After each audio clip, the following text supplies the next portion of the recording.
Hola, buenas noches. Mi nombre es Alexis Gabriel Hernández Penó.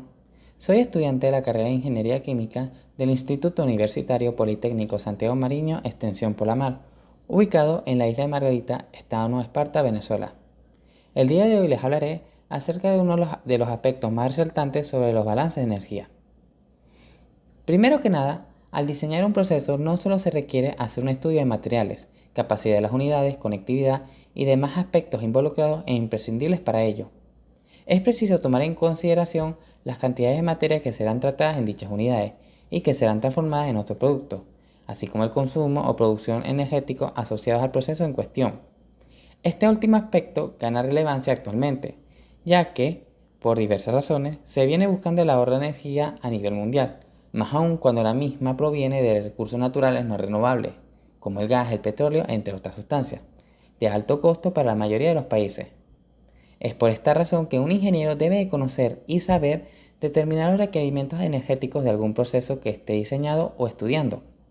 Para ello debe recurrir a los balances de energía de manera análoga a cómo se plantean los balances de materia. Por ello, se define al balance de energía como una relación de la misma energía que entra y sale de un sistema termodinámico. Es decir, se trata del estudio de los cambios energéticos de un sistema dado. La unidad de la energía en el Sistema Internacional de Unidades es el Joule o Joule, el cual tiene las siguientes equivalencias, lo cual podrán visualizar en la imagen de abajo. Ahora bien, para realizar los balances de energía de manera eficiente, práctica, acertada y precisa, es necesario conocer y definir algunos conceptos básicos relacionados con este tema, tales como, primero, sistema termodinámico. También denominado como sustancia de trabajo, se define como la parte del universo que se encuentra bajo objeto de estudio. Un sistema termodinámico puede ser una célula, una persona, el vapor de una máquina a vapor, la mezcla de gasolina y aire en un motor térmico, la atmósfera terrestre, entre otros. Estos sistemas se clasifican en sistemas aislados, siendo aquellos sistemas en donde no se intercambia ni materia ni energía con los alrededores. Sistemas cerrados son aquellos sistemas que intercambian energía, que bien puede ser calor o trabajo, pero no materia con los alrededores, es decir, su masa permanece constante. Y por último, los sistemas abiertos, siendo aquellos sistemas donde existe el intercambio de energía y materia con los alrededores. Abajo pueden ver una imagen donde se visualizan estos tipos de sistemas. Entorno. Es el resto del universo físico que interactúa con el sistema dado. Aquí pongo una imagen donde se ve la representación de esto. Ahora, en cuanto al estado termodinámico, esta es la condición de un sistema en un momento específico, es decir, se refiere a las características o propiedades identificadas en un sistema por los valores de un conjunto adecuado de parámetros, conocidos como variables de estado, propiedades termodinámicas o variables termodinámicas, en un determinado instante. Una vez especificado este conjunto de parámetros para un sistema, los valores de todas las propiedades termodinámicas de este quedan determinados de forma única. Por lo general, de forma predeterminada, se considera que un estado termodinámico es uno de equilibrio termodinámico. Esto ocurre cuando las propiedades que describen a dicho estado del sistema dado son constantes, ya sea si este sistema no interactúa con sus alrededores o si permite la interacción completa del mismo con su entorno sin manifestar algún cambio. Variables termodinámicas. Son las magnitudes que se emplean para describir el estado de un sistema termodinámico dado. Estas variables se pueden clasificar de acuerdo a su dependencia con la masa, las cuales son variables extensivas y variables intensivas. Las variables extensivas dependen de la masa y son proporcionales a ella, mientras que las variables intensivas no dependen de la masa. Dentro de las magnitudes intensivas se consideran también las magnitudes específicas y molares, es decir, magnitudes extensivas referidas a la unidad de masa o al mol respectivamente. Esto se puede evidenciar por medio de la siguiente tabla. Calidad de vapor. Se refiere a la proporción de vapor saturado que se encuentra en una mezcla saturada líquido-vapor de agua. Por ejemplo, una calidad de vapor de 0 nos indica que el 100% de la mezcla es líquido condensado, mientras que una calidad de 1 nos dice que el 100% de la mezcla es vapor de agua. En este tipo de mezcla, esta proporción se puede emplear para calcular cualquier propiedad intensiva requerida. Calor o entalpía de la reacción. Cuando se estudia la entalpía de mezcla de componentes puros, se observa que las mezclas no se comportan de una manera ideal. Por lo tanto, cuando se mezclan sustancias puras a una presión y temperatura dada, la entalpía específica de la mezcla tiene que calcularse corrigiendo la entalpía de la mezcla ideal. Cálculos con calores de reacción. Ya que los calores de reacción son función de la estequiometría, las fases de las sustancias, su presión y su temperatura, en principio se hace necesario tabular su valor en función de todas estas variables. No obstante, la entalpía de la reacción se puede manifestar a otra temperatura, presión y fase dada, por lo cual esta entalpía se calculará mediante el uso de correcciones al actualizar las entalpías de los componentes, basándose en correlaciones de capacidades caloríficas, calores de transición de fase y correcciones por presión. En cuanto a la corrección de la entalpía de reacción, el calor de reacción para una reacción con coeficientes estequiométricos a una temperatura, presión y fases para los componentes especificados, por definición es igual a la siguiente expresión, la cual podrán ver acá abajo.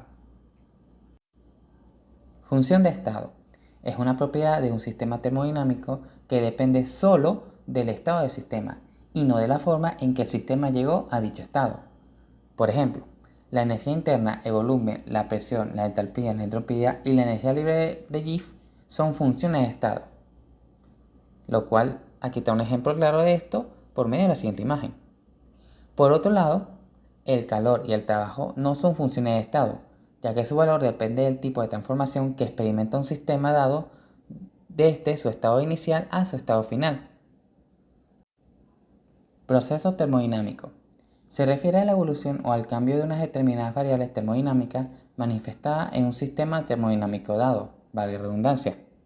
Estas transformaciones transcurren desde un estado de equilibrio inicial a otro final, es decir, que las magnitudes que sufren una variación al pasar de un estado a otro deben estar perfectamente definidas en dichos estados inicial y final. Además, existen algunos tipos de procesos en donde ciertas magnitudes permanecen constantes, los cuales son proceso isotérmico, es decir, cuando la temperatura es constante, proceso isobárico, cuando la presión es constante, proceso isométrico o isocórico, cuando el volumen es constante, proceso isoentalpíco, cuando la entalpía es constante, proceso isoentrópico, cuando la entropía es constante, y por último, el proceso adiabático o isotrópico, cuando el calor es constante. Acá abajo podrán ver unos diagramas que representan cada uno de estos tipos de procesos, o bueno, la mayoría de estos. Energía. Es la capacidad de una fuerza de generar una acción o un trabajo. Por ende, en la termodinámica se dice que la energía es la capacidad de los cuerpos para realizar transformaciones en ellos mismos o en otras sustancias. La energía se puede manifestar de diferentes formas y en consecuencia, esta se clasifica en dos categorías. La primera se refiere a la energía total que posee un sistema, la cual consta de cuatro componentes, los cuales son energía cinética, la cual es la energía debida al movimiento respecto a un sistema de referencia, la energía potencial, es la energía producida por la posición del sistema en un campo potencial de fuerza o a su configuración respecto a un estado de equilibrio, la energía interna, la cual es la energía producida por el movimiento de las moléculas que conforman el sistema y la interacción entre estas. Se manifiesta a través de la temperatura.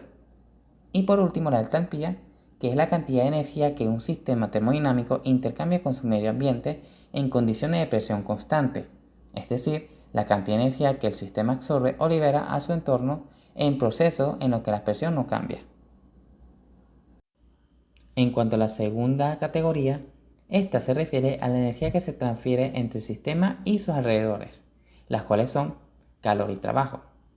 El calor es una forma de energía que fluye como resultado de la diferencia de temperatura entre el sistema y el entorno. La dirección de flujo es siempre desde el cuerpo de mayor temperatura hacia el de menor temperatura. Además, el calor se manifiesta solo cuando hay un cambio de estado en el sistema dado. Por convención de signo, el calor es positivo cuando se transfiere al sistema y es negativo cuando se transfiere del sistema al entorno. Acá podremos ver su fórmula general. En cuanto al trabajo, es una forma de energía que resulta como respuesta a cualquier fuerza impulsora. Este tipo de energía aparece solo mientras está ocurriendo un cambio de estado en el sistema. Una vez que el cambio de estado cesa, desaparece el trabajo. Por ende, no es posible almacenar trabajo.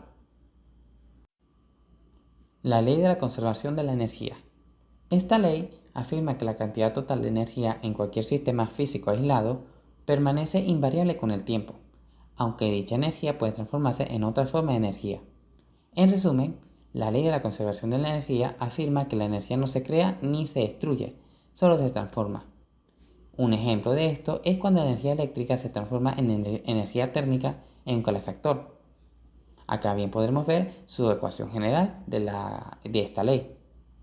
En consecuencia, en termodinámica existe una ley fundamentada en la ley de la conservación de la energía, la cual se conoce como la primera ley de la termodinámica. Esta ley establece que si se realiza trabajo sobre un sistema aislado, o bien éste le intercambia calor con otro, la energía interna del sistema cambiará. Acá podremos ver sus dos formas en cómo se representa este principio, donde la variación de U es la variación de la energía interna del sistema, Q es la cantidad de calor agregado al sistema. Hay que tener en cuenta que cuando el calor es agregado al sistema se considera positivo y cuando el calor es expulsado por el sistema se considera negativo.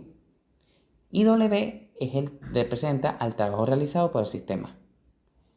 Bien teniendo en cuenta que cuando el sistema trabaja sobre el entorno se considera positivo y cuando el entorno trabaja sobre el sistema se considera negativo. Por otro lado, la primera ley de la termodinámica también se puede expresar en base a las distintas formas de energía que constituyen a un sistema dado, tomando en cuenta los estados inicial y final, lo cual podrán ver por medio de la fórmula que se ve acá abajo. Ahora bien, la ecuación general del balance de energía se expresa de la siguiente forma, la cual podrán ver aquí abajo con su respectivo diagrama. Por otra parte, esta ecuación también se puede expresar en base a la primera ley de la termodinámica, a través de la siguiente fórmula. A partir de la anterior ecuación, se puede deducir o generar otras ecuaciones de balance de energía de acuerdo al tipo de sistema dado, tales como sistemas abiertos o en estado estable o estacionario, sistemas cerrados y sistemas aislados. Acá podrá ver su correspondiente fórmula para cada caso. No obstante, estos sistemas no son los únicos donde se pueden emplear balance de energía, tal como es en el caso de los sistemas no reaccionantes y los sistemas reaccionantes. En el caso de los sistemas no reaccionantes, se tienen las siguientes fórmulas para los balances de energía.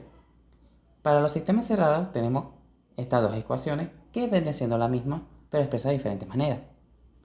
En algunos casos para estos sistemas, los términos energía cinética y energía potencial son cero, o bien pueden despreciarse, lo que nos conlleva a la siguiente simplificación. Además, si se supone que el trabajo resultante es de expansión o compresión para el caso anterior, el balance de energía se reduce a la siguiente forma. Para los sistemas abiertos, en donde intervienen varias corrientes de entradas y salidas, tenemos la siguiente fórmula. En la anterior fórmula se sustituye a la energía interna por la entalpía, ya que normalmente no se emplea dicha energía para estos casos. Por otro lado, para los sistemas reaccionantes se obtienen las siguientes fórmulas para el balance de energía. Primero, cuando hay una única reacción química, se tienen dos casos particulares, los cuales son el caso de una única entrada y salida para el sistema y el caso de corrientes múltiples y una forma en la que no aparece el calor de reacción de forma explícita. Acá tienen sus correspondientes fórmulas como pueden ver en pantalla. Ahora, cuando hay múltiples reacciones químicas, se utiliza la siguiente fórmula. Ahora bien, un ejemplo donde se puede aplicar parte de este conjunto de conocimientos relacionados con los balances de energía sería el siguiente caso.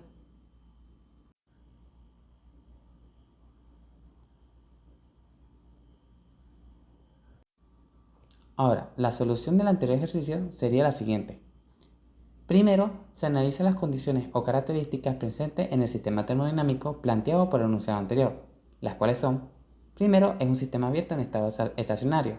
Segundo, la velocidad del agua durante el proceso de bombeo permanece constante, por lo cual la variación o cambio de energía cinética será igual a cero. Tercero, como no hay fricción del líquido en la tubería ni transferencia de calor entre el agua y el entorno, o sea la tubería, se desprecia el calor y los cambios de energía interna, respectivamente. Y cuarto, el sistema trabaja sobre el entorno, por lo tanto se considera al trabajo como positivo. La ecuación general de balance de energía para este sistema es la siguiente. Sin embargo, al aplicar las condiciones anteriores en esta ecuación, nos queda que utilizamos la siguiente fórmula. Posteriormente, se calcula la masa del agua a través de la densidad del agua y la siguiente fórmula. No obstante, antes de realizar estos procedimientos, se toma como base de cálculo un tiempo de 1 segundo. Por ende, nos queda que la masa del agua, al multiplicar estos valores, nos da 500 kilogramos. Al sustituir la masa obtenida en la ecuación de balance de energía de este sistema, obtenemos que el trabajo va a ser igual a la variación de energía potencial y eso nos da al final 1,226 por 10 a la 5 joules. Este valor calculado corresponde al trabajo eléctrico de la bomba si la misma fuera al 100% eficiente, pero solo el 70% de su potencia es aprovechable. Por ende, la potencia que viene dada como trabajo por unidad de tiempo será el siguiente procedimiento, en lo cual nos da 204,3 kilowatts. Sin más nada que decir, muchas gracias por su atención.